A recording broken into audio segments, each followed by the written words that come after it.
Hi, my name is Abby Welter, and today I'm going to be talking about what I did for my internship this last year with the title Arizona Title V Needs Assessment, a Focus on Rural Youth.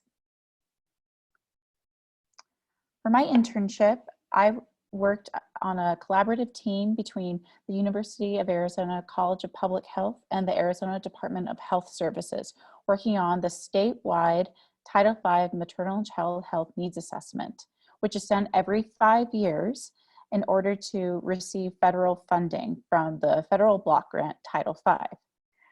And my focus was on rural health for adolescent youth. Maternal and child health populations include 3 key populations: women, children, and adolescents. But as you can see here, there's a lot of overlap and intersection.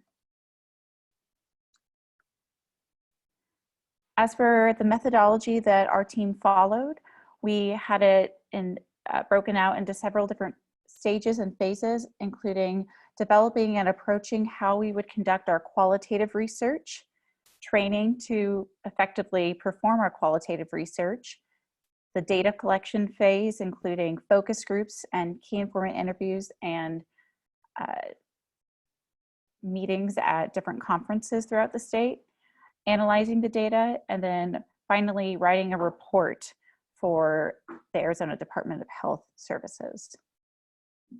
As a result, my work included working on roundtable discussions with 180 different participants at 4 different conferences, collecting 200 contact surveys from these conferences, facilitating 3 focus groups from 3 different high schools and adolescent youth settings in Graham and Pinal counties, conducting 3 key informant interviews, and then attending 1 community forum with 5 participants in Kingman. However, there were going to be more. However, due to COVID-19, this was postponed. Part of the methodology that we used during our meetings and around our roundtable discussions at the different conferences in our early data collection phase was using the River of Life method. And this allowed for participants who attended the different sessions that we facilitated at these conferences to work together to have an understanding what the different needs and assets were for maternal and child health populations in their communities. And as you can see, some groups were very artistic and really were able to come together and understand what was really quite similar amongst their different communities.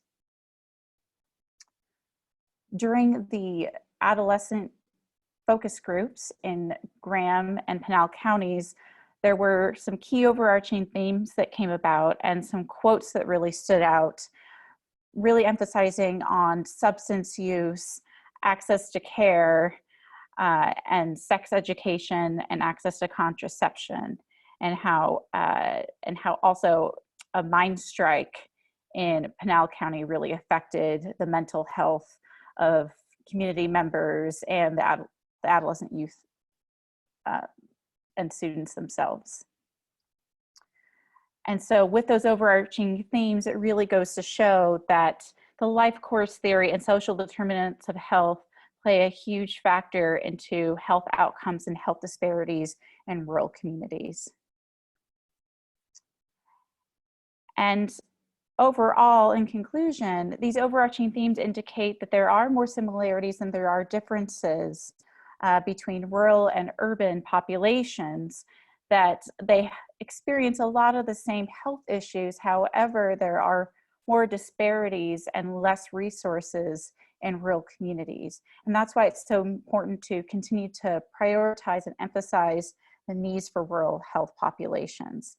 And from a personal standpoint, I feel very fortunate to have developed my qualitative research skills during this internship. And I definitely know that I can apply this in my professional public health career, especially soon to graduate. And I would just like to take a moment to acknowledge and thank the Western Region Public Health Training Center for their contribution and the funding that otherwise I wouldn't have been able to perform this research and do this internship. I would also like to thank the College of Public Health at the University of Arizona and the Arizona Department of Health Services for their partnership, and personally thank the professors and faculty from the College of Public Health that I worked with closely, Dr. Nuno, Dr. McGrath, Martha Moore Monroy, Dr. Hiri, and Dr. Yuan. And here are my references. Thank you all so much.